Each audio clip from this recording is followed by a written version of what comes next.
जय हिंद साथियों, स्वागत है आप सभी का यूट्यूब चैनल एनालिसिस 16 पर। तो दोस्तों आज 15 सितंबर और 15 सितंबर का सेकंड शिफ्ट का एग्जाम खत्म हो गया है। तो आज के इस वीडियो में 15 सितंबर सेकंड शिफ्ट पूछे गए जीके साइंस करंट अफेयर्स के अधिकतम रियल प्रश्न भी मिल गए हैं। तो उन सभी प्रश्नों को देखने का प्रयास करेंगे, उसके उत्तर को मिलाएंगे। और दोस्तों इससे पहले चैनल पर नए चैनल को सब्सक्राइब कर लीजिएगा और नोटिफिकेशन बेल को भी ऑन कर लीजिएगा। इसके अलावा दोस्तों अगर 17 अगस्त से 15 सितंबर तक का पीडीएफ प्राप्त करना चाहते हैं तो आप हमें व्हाट्सअप मैसेज कीजिएगा। मात्र 20 रुपये के न्यूनतम शुल्क पर आपको पीडीएफ प्रदान किया जाएगा। चलिए दोस्तों शुरू करते हैं। कैसे कैसे प्रश्न देखने को मिला था। पहला प्रश्न देखने को मिल रहा है वो दोस्तों देखा गया था कि स्वतंत्र भारत का पहला वित्त मंत्री कौन थे। तो दोस्तों बात करें स्वतंत्र भारत के पहले वित्त मंत्री की, तो स्वतंत्र भारत के प्रथम वित्त मंत्री कौन थे, तो R.K. शगुन शेट्टी स्वतंत्र भारत के प्रथम वित्त मंत्री थे और उन्होंने पहले स्वतंत्र बजट भी पेश किया था। शगुन शेट्टी दोस्तों आपके स्वतंत्र भारत के प्रथम वित्त मंत्री थे। तो आपका राइट आंसर हो जाएगा। अब कब किया था पहला बजट पेश, तो 26 नवंबर 1947 को दोस्तों ये बजट पेश किए थे प्रथम बार। अगला क्वेश्चन था दोस्तों कि मौलिक कर्तव्य किस समिति की सिफारिश पर आपको भारतीय संविधान में आपका जोड़ा गया था। तो दोस्तों बात करें दोस्तों मौलिक कर्तव्य के, तो मौलिक कर्तव्य आपका स्वर्ण सिंह समिति के सिफारिश पर वर्ष 1976 ईस्वी में किसके 42वें संविधान संशोधन के तहत आपका संविधान में जोड़ा गया था। आपको दोस्तों बता दें कि मौलिक कर्तव्य जब आपका संविधान में जोड़ा गया था स्वर्ण सिंह समिति के सिफारिश पर, तो उस समय मात्र आपके 10 मौलिक कर्तव्य थे। 10 ही थे मौलिक कर्तव्य। इसके बाद दोस्तों 11वां जो मौलिक कर्तव्य है आपका 66वां संविधान संशोधन 2002 ईस्वी के तहत आपको जोड़ा गया था। और वर्तमान में आपका मौलिक कर्तव्य किस अनुच्छेद में है, तो आपका 51 क और भाग 4 में दोस्तों आपका मौलिक कर्तव्य वर्णित है।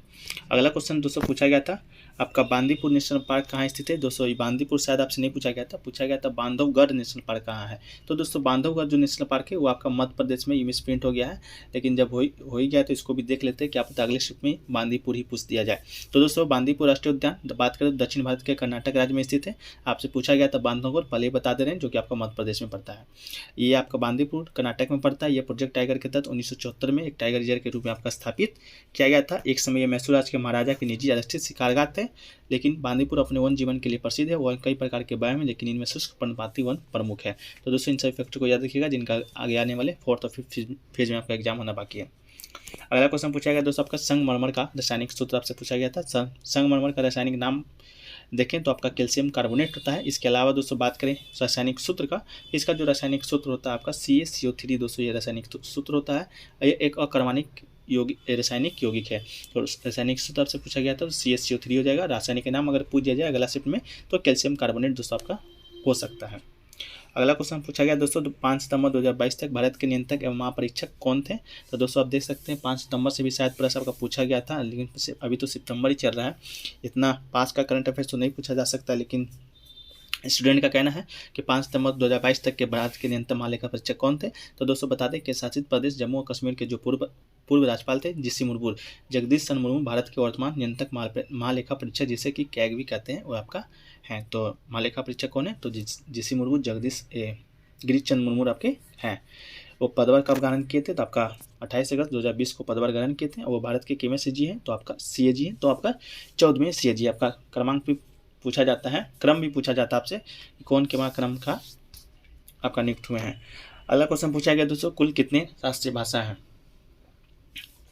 तो बात करें भारत में कुल कितने शास्त्रीय भाषा हैं, तो भारत में दोस्तों आपकी अभी तक कुल 6 शास्त्रीय भाषा हैं, जिसमें आपका तमिल, तेलुगु, संस्कृत, कन्नड़ और मलयालम और उड़िया को शास्त्रीय भाषा का दर्जा प्राप्त है। ये शास्त्रीय भाषा से दोस्तों आपका फर्स्ट पेज में भी अधिकतम रियल प्रश्न पूछ दिए गए थे, जैसा कि आपका तमिल को कब जोड़ा गया था, तेलुगु को कब जोड़ा गया था, संस्कृत को कब जोड़ा गया था, मलयालम को कब जोड़ा गया था, उड़िया को कब जोड़ा गया था। तो संस्कृत की बात करें तो ये दोस्तों आपका 2005 ईस्वी में जोड़ा गया था। इसमें तमिल और तेलुगु शायद तमिल ही दोस्तों आपका 2004 ईस्वी में जोड़ा गया था। उड़िया दोस्तों 2014 ईस्वी में जोड़ा गया था। और जो मलयालम ये आपका 2013 ईस्वी में जोड़ा गया था। इसके अलावा तेलुगु और कन्नड़ को आप देख लीजिएगा कि कब आपका जोड़ा गया है शास्त्रीय भाषा के अंतर्गत। तो भारत में कुल 6 आपका शास्त्रीय भाषा है। अगला क्वेश्चन पूछा गया दोस्तों कि इनमें से कौन सा जो अनुच्छेद है पंचायती राज से संबंधित है। तो दोस्तों आप प्रश्न आपका बार बार रिपीट हो रहे हैं, इसलिए आपको पीडीएफ बनाया गया जो कि आप बाय कर सकते हैं मात्र 20 रुपये का न्यूनतम शुल्क पर व्हाट्सएप से कॉन्टैक्ट करके। तो कौन सा अनुच्छेद दोस्तों पंचायती राज से संबंधित है, तो आपका अनुच्छेद 243 दिया गया था, जो कि दोस्तों आपका पंचायती राज व्यवस्था से संबंधित अनुच्छेद है। भारत संविधान के भाग 9 में पंचायती राज का परिचय दिया गया, जिसमें 73वां संविधान संशोधन 1994 के माध्यम से संवैधानिक दर्जा दिया गया था और इसमें 11वीं अनुसूची को शामिल किया गया था। आप जितना आप यहाँ पर फैक्ट्स देख रहे हैं सभी से रिलेटेड आपका प्रश्न पूछा गया था। पहला तो 73वां संविधान संशोधन कब हुआ, और दूसरा कि पंचायती व्यवस्था संविधान के किस भाग में है, इसके अलावा किस अनुसूची में है, या 11वीं अनुसूची है वो कब जोड़ा गया। इस तरह का प्रश्न सबसे बार बार रिपीट करके आपका पूछा जा रहा है, लेकिन टॉपिक सेम है, लेकिन प्रश्न आपका बार बार रिपीट हो रहे हैं। अगला क्वेश्चन पूछा गया दोस्तों 2022 में किस राज्य को जल पुरस्कार से राष्ट्रपति के द्वारा सम्मानित किया गया है। तो दोस्तों जल पुरस्कार 2022 को आपका शुरू हुआ था 29 मार्च 2022 को रामनाथ कोविंद विज्ञान भवन जो नई दिल्ली में स्थित है तीसरे राष्ट्रीय जल पुरस्कार वितरण समारोह में जल संरक्षण की दिशा में सर्वोच्च प्रदर्शन के लिए सर्वश्रेष्ठ राज्य उत्तर प्रदेश को पहला पुरस्कार प्रदान किया है। तो आपका उत्तर प्रदेश बिल्कुल राइट आंसर हो जाएगा। इसके अलावा दोस्तों आपसे पूछा गया था जैन धर्म के 5 ब्रह्मचर्य से रिलेटेड आपका प्रश्न पूछा गया था कि इनमें से कौन सा जैन धर्म का ब्रह्मचर्य नहीं है या किस प्रकार। तो बात करते हैं यहाँ पर जैन धर्म के जो 5 ब्रह्मचर्य जो कि आपका महावीर स्वामी जी ने दिया था। पहला तो आपका सत्य है जो कि दुनिया का सबसे शक्तिशाली है। इसके बाद अहिंसा है, अहिंसा परमो धर्म। इसके बाद दोस्तों असत्य मतलब लालच करना महापाप है। इसके बाद ब्रह्मचर्य जो कि मोक्ष की प्राप्ति मोक्ष की होती है प्राप्ति। इसके बाद अपरिग्रह है जो कि माया मोह ही दुख का कारण है। तो ये दोस्तों आपका 5 ब्रह्मचर्य है, इसी से रिलेटेड आपका प्रश्न पूछा गया था। शायद पूछा गया था इसमें से कौन सा आपका ब्रह्मचर्य महावीर स्वामी के द्वारा नहीं दिया गया था। तो दोस्तों महावीर स्वामी जब आए थे तो ब्रह्मचर्य ये ब्रह्मचर्य जो आपको देख रहे हैं उसी को 5वां ब्रह्मचर्य में जोड़ दिए थे। इससे पहले आपका जैन धर्म में 4 ही ब्रह्मचर्य था। तो आप देख लीजिएगा आपका प्रश्न क्या पूछा गया था। अगला क्वेश्चन पूछा गया दोस्तों कि 2011 के जनगणना के अनुसार भारत महिला का साक्षरता दर क्या है। ये दोस्तों 11 से जनगणना से रिलेटेड प्रश्न जो है जो आपसे पूछा गया था, लेकिन महिला साक्षरता दर पूछा गया था कि किस राज्य में सबसे ज़्यादा महिला साक्षरता दर है। ये दोनों को डिस्कस करेंगे, आप देख लीजिएगा कौन क्वेश्चन पूछा गया था। पहले बात करें कि किस राज्य में महिला साक्षरता दर सबसे ज़्यादा है, तो आपका ये केरल हो जाएगा। केरल में पुरुष और महिला दोनों का साक्षरता दर आपका सबसे ज़्यादा है, तो राज्य पूछा गया तो केरल हो जाएगा। और भारत में कुछ महिला साक्षरता दर कितना है उसको देख लेते हैं। तो इस जनगणना दशक में साक्षरता दर भी 64.8 से बढ़कर आपका 73% हो गया था कुल साक्षरता दर है। और पुरुष साक्षरता दर की बात करें तो 5.6 से बढ़कर 80.9% हो गया था। और महिला साक्षरता दर 10 से बढ़कर आपका 64.6% हो गया था। तो महिला साक्षरता दर पूछा गया था 64.6 हो जाएगा। यही पर आपका किस राज्य में सबसे ज़्यादा है, तो आपका केरल राइट आंसर हो जाएगा। अगला क्वेश्चन पूछा गया दोस्तों कि लवण बनाने के लिए क्या क्या जरूरत पड़ता है, या ऑप्शन दिया गया था क्षार प्लस अम्ल आपका राइट आंसर था। इसके अलावा देख लेते हैं अम्लों व क्षारकों की परस्पर क्रिया से लवण बनता है, तो अम्ल और क्षार आपका राइट आंसर हो जाएगा। साधारण नमक जिसे सोडियम क्लोराइड कहते हैं हाइड्रोलिक अम्ल और सोडियम हाइड्रोक्साइड की परस्पर क्रिया से बनता है। इसके अतिरिक्त पोटेशियम नाइट्रेट सोडियम सल्फेट कुछ अन्य लवण हैं। तो आपका किससे बनता है लवण, तो आपका क्षार प्लस अम्ल बिल्कुल राइट आंसर हो जाएगा। अगला क्वेश्चन दोस्तों पूछा गया था ग्रीन हाउस प्रभाव में से कौन सी गैस निकलती है, या शायद आपसे ये पूछा गया था कि ग्रीन हाउस से प्रभाव से निकलने वाली कौन सी गैस आपका निम्नलिखित में से नहीं है, तो शायद आपका नाइट्रोजन दिया गया था। तो नाइट्रोजन राइट आंसर हो सकता है। इसके अलावा कौन कौन सी गैस निकलती है, तो ग्रीन हाउस गैस से ग्रह के वातावरण या जलवायु में परिवर्तन अंत भूमंडलीय ऊष्मीकरण के लिए उत्तरदायी है। इसमें जो सबसे ज़्यादा है आपका carbon dioxide, nitrous oxide, methane, chlorofluorocarbon, वाष्प, ओजोन आदि करती है। कार्बन डाइऑक्साइड का जो उत्सर्जन है पिछले 10 से 15 सालों में 40 गुना बढ़ गया है। तो आपका कौन सा गैस नहीं है, तो आपका शायद नाइट्रोजन ऑप्शन में था, तो वही आपका राइट आंसर हो जाएगा। इसके अलावा आप देख सकते हैं कौन कौन सा गैस सबसे ज़्यादा प्रभावी है। Carbon dioxide, nitrous oxide, methane, chlorofluorocarbon, वाष्प, ओजोन है। अगला क्वेश्चन दोस्तों पूछा गया था आपका NFC का फुल फॉर्म पूछा गया था। तो NFC का जो फुल फॉर्म होता है नॉन बैंकिंग फाइनेंशियल कंपनी होता है आपका NFC का फुल फॉर्म। आपको बता दें कि NFC का संचालन कंपनी 1956 के अंदर किया जाता है। इसमें निवेश भी बैंक की तरह नहीं किया जाता है। NBFC कंपनी किसी जमा योजना के तहत पहले लोगों को पैसा जमा करती है, फिर उन्हें कई तरह के ऋण प्रदान करती है। तो आप NBFC का फुल फॉर्म पूछा गया था, तो आपका non banking financial company right answer है।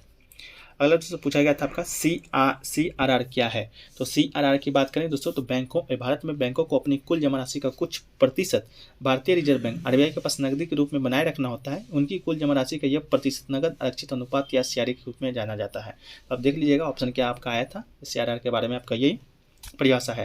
अगला क्वेश्चन पूछा गया दोस्तों देवप्रयाग में मिलने से पहले गंगा नदी को क्या कहा जाता है। तो आपको मालूम होगा दोस्तों गंगा नदी जो कि देवप्रयाग में आकर मिलती है, अलकनंदा नदी, भागीरथी नदी, ये 2 नदियों का संगम है देवप्रयाग है। इसी के बाद से आपका जो नदी है वो गंगा नदी कहलाने लगती है। तो भागीरथी शायद आपके ऑप्शन में था, तो बिल्कुल राइट आंसर हो जाएगा।